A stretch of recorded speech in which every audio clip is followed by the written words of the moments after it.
എത്രയും സ്നേഹമുള്ളവരെ, ഈശോമിശിഹായിൽ സ്നേഹവന്ദനം. ജജലോഗോസ് 316 60-ാം എപ്പിസോഡിലേക്ക് സ്വാഗതം. വിശുദ്ധ ലൂക്കായുടെ സുവിശേഷം 11-ാം അധ്യായമാണ് ഈ വീഡിയോയിൽ ഉൾപ്പെടുത്തിയിരിക്കുന്നത്. കർത്താവിൻ്റെ നിരന്തരമായ മാർഗ്ഗനിർദ്ദേശങ്ങൾക്കും അനുഗ്രഹങ്ങൾക്കും നമുക്ക് നന്ദിയുള്ളവരായിരിക്കാം. ദൈവവചനം ആഴത്തിൽ ഉൾക്കൊള്ളുവാൻ പരിശുദ്ധാത്മാവ് നമ്മെ സഹായിക്കട്ടെ. എല്ലാ ദൈവാനുഗ്രഹങ്ങളും ആശംസിച്ചുകൊണ്ട് ജോസഫ് ഫോർ ജജലോഗോസ് 316.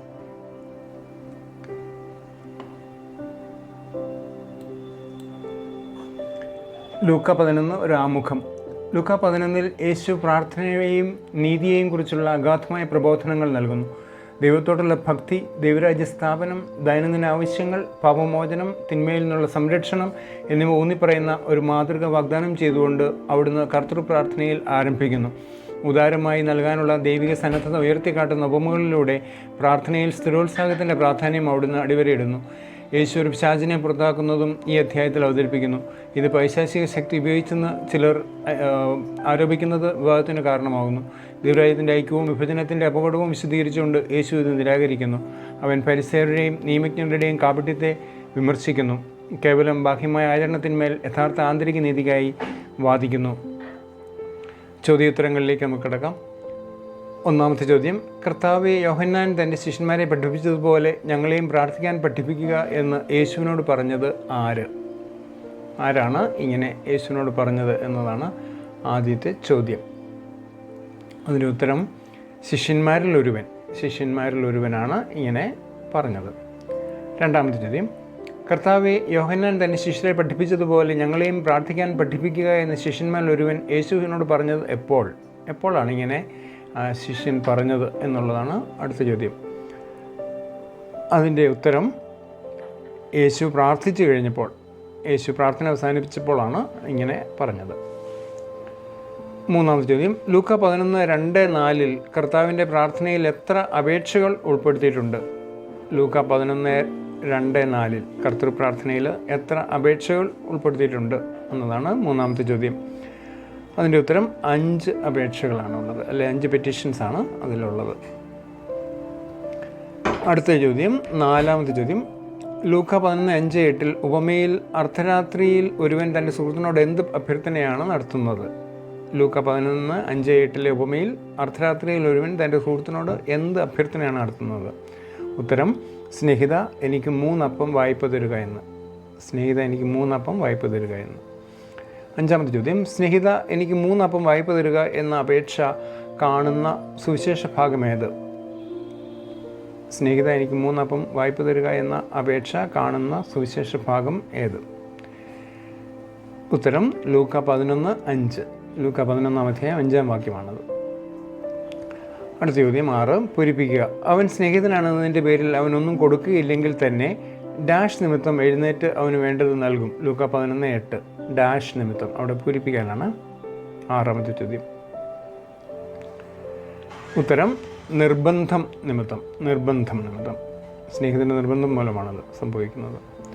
7-ാം ചോദ്യം അധ്യായവും വാക്യവും സൂചിപ്പിക്കുക. ഞാൻ നിങ്ങളോട് പറയുന്നു, ചോദിക്കുവിൻ നിങ്ങൾക്ക് ലഭിക്കും, അന്വേഷിക്കുവിൻ നിങ്ങൾ കണ്ടെത്തും, മുട്ടുവിൻ നിങ്ങൾക്ക് തുറന്നു കിട്ടും. അധ്യായവും വാക്യവും സൂചിപ്പിക്കാനാണ് ഇവിടെ പറഞ്ഞിരിക്കുന്നത് 7-ാമത്തെ ചോദ്യത്തിൽ. അതിൻ്റെ ഉത്തരം ലൂക്ക 11:9. ലൂക്ക 11:9 നമ്മളിങ്ങനെ കാണുന്നത്.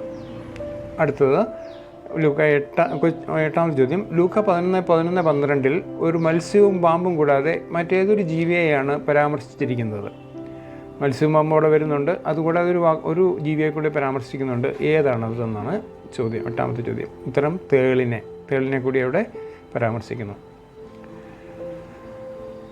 ലൂക്ക 11:13 കാണാത്ത പദം ഏത്? ദാനങ്ങൾ, പിതാവ്, പുത്രൻ, പരിശുദ്ധാത്മാവ്. ലൂക്ക 11:13 കാണാത്ത പദം ഏതാണ് ഇതിനകത്തുള്ളത്? അതാണ് 9-ാമത്തെ ചോദ്യം.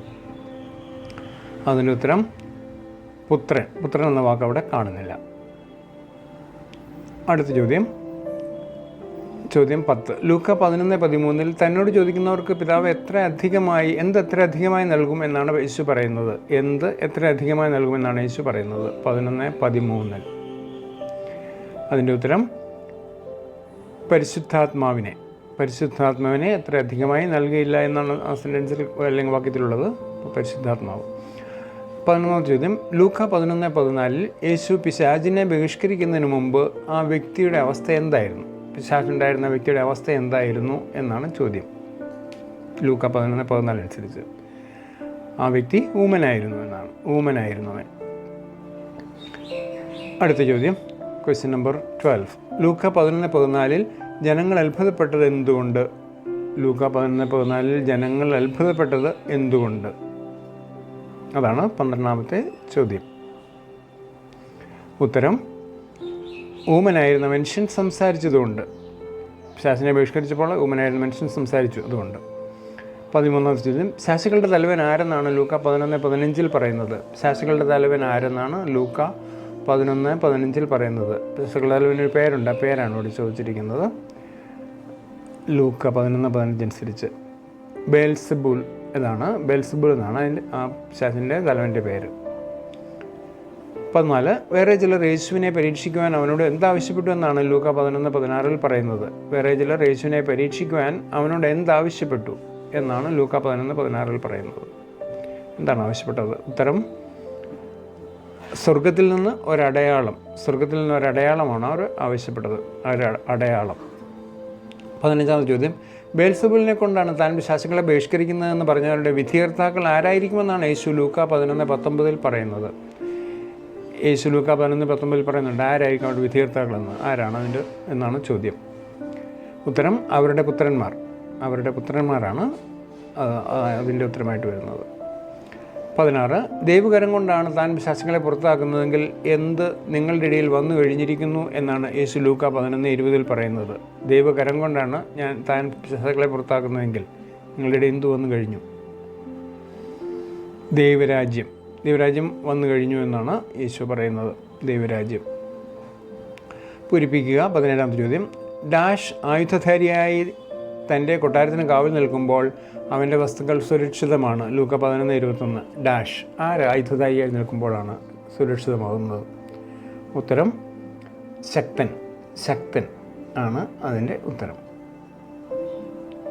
അടുത്ത ചോദ്യം, ലൂക്ക 11:23 അനുസരിച്ച് ചിതറിച്ച് കളയുന്നത് ആര്? ലൂക്ക 11:23 അനുസരിച്ച് ചിതറിച്ച് കളയുന്നത് ആര്? അതാണ് 18-ാമത്തെ ചോദ്യം. ആരാണ് ചിതറിച്ച് കളയുന്നത്? അതിൻ്റെ ഉത്തരം, യേശുവിനോട് കൂടെ ശേഖരിക്കാത്തവനാണ് ചിതറിച്ച് കളയുന്നത്. യേശുവിനോട് കൂടെ ശേഖരിക്കാത്തവൻ ആണ് ചിതറിച്ച് കളയുന്നത്. 19-ാമത്തെ ചോദ്യം, ഇറങ്ങിപ്പോകുന്ന ഭവനത്തിലേക്ക് തന്നെ താൻ തിരിച്ചു ചെല്ലുമെന്ന് ലൂക്ക 11-ാം അധ്യായത്തിൽ പറയുന്നത് ആര്? ഇറങ്ങിപ്പോകുന്ന ഭവനത്തിലേക്ക് തന്നെ താൻ തിരിച്ചു ചെല്ലുമെന്ന് ലൂക്ക 11-ാം അധ്യായത്തിൽ പറയുന്നത് ആര്? ആശ്വാസം തേടി അലഞ്ഞു നടന്നിട്ട് കണ്ടെത്താതെ വരുന്ന അശുദ്ധാത്മാവാണത്. അശുദ്ധാത്മാവിനെ കുറിച്ചാണ് അവിടെ പറയുന്നത്. 20-ാമത്തെ ചോദ്യം, ഒരുവനെ വിട്ടുപോയ അശുദ്ധാത്മാവ് തിരിച്ചു വരുമ്പോൾ തന്നെക്കാൾ ദുഷ്ടരായ മറ്റെത്ര അശുദ്ധാത്മാക്കളെ കൂടി കൊണ്ടുവരുന്നു എന്നാണ് ലൂക്ക 11:26 പറയുന്നത്? അശുദ്ധാത്മാവ് തിരിച്ചു വരുമ്പോൾ എത്ര ദുഷ്ടരായ മറ്റ് അശുദ്ധാത്മാക്കളെ കൂടി കൊണ്ടുവരുന്നു? അതാണ് ചോദ്യം. ഉത്തരം, 7 അശുദ്ധാത്മാക്കളെ കൂടി കൊണ്ടുവരുന്നു. അടുത്ത ചോദ്യം 21, ആരോട് പറഞ്ഞു നിന്നെ വഹിച്ച ഉദരവും നിന്നെ പാലൂട്ടിയ മുലകളും ഭാഗ്യമുള്ളവ? ലൂക്ക 11:25 ആരോട് പറഞ്ഞു നിന്നെ വഹിച്ച ഉദരവും നിന്നെ പാലൂട്ടിയ മുലകളും ഭാഗ്യമുള്ളവ? അതിൻ്റെ ഉത്തരം, ജനക്കൂട്ടത്തിൽ നിന്ന് ഒരു സ്ത്രീ യേശുവിനോട് പറയുന്നതാണത്. ജനക്കൂട്ടത്തിൽ നിന്ന് ഒരു സ്ത്രീ യേശുവിനോട്. 22-ാമത്തെ ചോദ്യം, അധ്യായവും വാക്യം സൂചിപ്പിക്കുക. അവൻ പറഞ്ഞു ദൈവവചനം കേട്ട് അത് പാലിക്കുന്നവർ കൂടുതൽ ഭാഗ്യവാന്മാർ. അധ്യായം വാക്യവും സൂചിപ്പിക്കുക. അവൻ പറഞ്ഞു ദൈവവചനം കേട്ട് അത് പാലിക്കുന്നവർ കൂടുതൽ ഭാഗ്യവാന്മാർ. ഉത്തരം, ലൂക്ക 11:28. ലൂക്ക 11:28 ഇങ്ങനെ പറയുന്നത്. അടുത്ത ചോദ്യം, അടയാളം അന്വേഷിക്കുന്ന ഈ തലമുറയ്ക്ക് എന്തടയാളമല്ലാതെ മറ്റൊരടയാളവും നൽകപ്പെടുകയില്ല എന്നാണ് ലൂക്ക 11:29 പറയുന്നത്? എന്തടയാളമല്ലാതെ മറ്റൊരടയാളവും നൽകപ്പെടുകയില്ല എന്നാണ് ലൂക്ക 11:29 പറയുന്നത്? 23-ാമത്തെ ചോദ്യം ഇതാണ്. ഉത്തരം, യോനായുടെ അടയാളം. അടുത്ത ചോദ്യം 24-ാമത്തെ ചോദ്യം പൂരിപ്പിക്കുക. യോന നിനവേക്കാർക്ക് അടയാളമായിരുന്നതുപോലെ ഡാഷ് ഈ തലമുറയ്ക്കും അടയാളമായിരിക്കും. ലൂക്ക 11:30 ആരായിരിക്കും ഈ തലമുറയ്ക്കും അടയാളമായിരിക്കുമെന്ന് പറയുന്നത്? ഉത്തരം, മനുഷ്യപുത്രൻ ഈ തലമുറയ്ക്കും അടയാളമായിരിക്കും യോനായെ പോലെ. 25. വിധി ദിനത്തിൽ ഈ തലമുറയിലെ ജനങ്ങളോടൊപ്പം ഉയർപ്പിക്കപ്പെടുകയും ഇതിനെ കുറ്റം വിധിക്കുകയും ചെയ്യുന്നത് ആര്? വിധി ദിനത്തിൽ ഈ തലമുറയിലെ ജനങ്ങളോടൊപ്പം ഉയർപ്പിക്കപ്പെടുകയും ഇതിനെ കുറ്റം വിധിക്കുകയും ചെയ്യുന്നത് ആര്? ഉത്തരം ദക്ഷിണദേശത്തെ രാജ്ഞി. ലൂക്ക 11:31. ദക്ഷിണദേശത്തെ രാജ്ഞി ശിവരാജ്ഞിയെക്കുറിച്ചാണ് ഇത് പറയുന്നത്. 26. ലൂക്ക 11:31-32 ഇതാ ഇവിടെ അവരെക്കാൾ വലിയവൻ ഉണ്ടെന്ന് വ്യക്തമാക്കാൻ യേശു 2 പേരുകൾ പരാമർശിക്കുന്നു. ആരാണ് ഈ 2 വ്യക്തികൾ? അവരെക്കാൾ വലിയവൻ ഉണ്ടെന്ന് വ്യക്തമാക്കാൻ യേശു പറയുന്ന 2 പേരുകൾ സോളമനും യോനായും. സോളമനും യോനായും. ലൂക്ക 11:34 അനുസരിച്ച് എന്താണ് ശരീരത്തിൻ്റെ വിളക്ക്? 27ാമത്തെ ചോദ്യം. ലൂക്ക 11:34 അനുസരിച്ച് എന്താണ് ശരീരത്തിൻ്റെ വിളക്ക്? അതിൻ്റെ ഉത്തരം കണ്ണാണ് ശരീരത്തിൻ്റെ വിളക്ക്. അതാണ് ആ ഭാഗത്ത് പറയുന്നത്, അല്ലെങ്കിൽ ആ വാക്യത്തിൽ പറയുന്നത്. 28. എപ്പോൾ നിങ്ങൾക്ക് എല്ലാം ശുദ്ധമായിരിക്കുമെന്നാണ് യേശു ലൂക്ക 11:41 പറയുന്നത്. യേശു 11:41 പറയുന്നത് എപ്പോൾ നിങ്ങൾക്ക് എല്ലാം ശുദ്ധമായിരിക്കും എന്നാണ്. അതിൻ്റെ ഉത്തരം നിങ്ങൾക്കുള്ളവ ദാനം ചെയ്യുമ്പോൾ എന്നാണ് അത് ഉത്തരം. 29. ഗുരു, നീ ഇങ്ങനെ സംസാരിക്കുമ്പോൾ ഞങ്ങളെ കൂടെ അപമാനിക്കുകയാണ് ചെയ്യുന്നത് എന്ന് യേശുവിനോട് പറഞ്ഞത് ആര്? ഗുരു, നീ ഇങ്ങനെ സംസാരിക്കുമ്പോൾ ഞങ്ങളെ കൂടി അപമാനിക്കുകയാണ് ചെയ്യുന്നത് എന്ന് യേശുവിനോട് പറഞ്ഞത് ആര്? അതാണ് 29ാമത്തെ ചോദ്യം. അതിൻ്റെ ഉത്തരം നിയമജ്ഞരിൽ ഒരാൾ. ലൂക്ക 11:45 അനുസരിച്ച്. 30ാമത്തെ ചോദ്യം. ബലിപീഠത്തിനും വിശുദ്ധ സ്ഥലത്തിനും മധ്യേ വെച്ച് കൊല്ലപ്പെട്ടതാര്? ബലിപീഠത്തിനും വിശുദ്ധ സ്ഥലത്തിനും മധ്യേ വെച്ച് കൊല്ലപ്പെട്ടതാര്? അതാണ് അടുത്ത ചോദ്യം, 30ാമത്തെ ചോദ്യം. അതിൻ്റെ ഉത്തരം സക്കറിയ. ലൂക്ക 11:50. സക്കറിയയാണ് അങ്ങനെ കൊല്ലപ്പെട്ടത്. ഞാൻ നിങ്ങളോട് പറയുന്നു, ചോദിക്കുവിൻ നിങ്ങൾക്ക് ലഭിക്കും, അന്വേഷിക്കുവിൻ നിങ്ങൾ കണ്ടെത്തും, മുട്ടുവിൻ നിങ്ങൾക്ക് തുറന്നു കിട്ടും.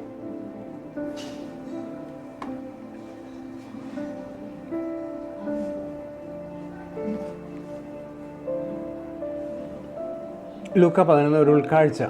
ആധികാരിക വിശ്വാസത്തിലേക്കും യഥാർത്ഥ നീതിയിലേക്കുമുള്ള ശക്തമായ ആഹ്വാനത്തോടെയാണ് ലൂക്ക 11 അവസാനിക്കുന്നത്. പ്രാർത്ഥനയെക്കുറിച്ചുള്ള തൻ്റെ പ്രബോധനത്തിലൂടെ നമ്മുടെ ആവശ്യങ്ങളോട് പ്രതികരിക്കാനുള്ള ദൈവത്തിൻ്റെ സന്നദ്ധത യേശു വെളിപ്പെടുത്തുന്നു. കാപട്യത്തെ അഭിമുഖീകരിക്കുകയും ആന്തരിക വിശുദ്ധിയുടെ പ്രാധാന്യം ഊന്നി പറയുകയും ചെയ്തുകൊണ്ട് നമ്മുടെ ജീവിതത്തെ ദൈവഹിതവുമായി ബന്ധിപ്പിക്കാൻ അവൻ നമ്മെ വെല്ലുവിളിക്കുന്നു. ദൈവത്തോടൊപ്പമുള്ള നമ്മുടെ യാത്രയിൽ നിരന്തരമായ പ്രാർത്ഥനയുടെയും യഥാർത്ഥ വിശ്വാസത്തിൻ്റെയും ആത്മാർത്ഥമായ ഭക്തിയുടെയും ആവശ്യകതയെക്കുറിച്ചുള്ള അഗാധമായ ബോധ്യം ഈ അധ്യായം നമുക്ക് നൽകുന്നു. ഇതൊക്കെയാണ് നമുക്ക് ഈ 11ാം അധ്യായത്തിലെ ഉൾക്കാഴ്ചകളായിട്ട് പറയാനായിട്ട് സാധിക്കുന്നത്.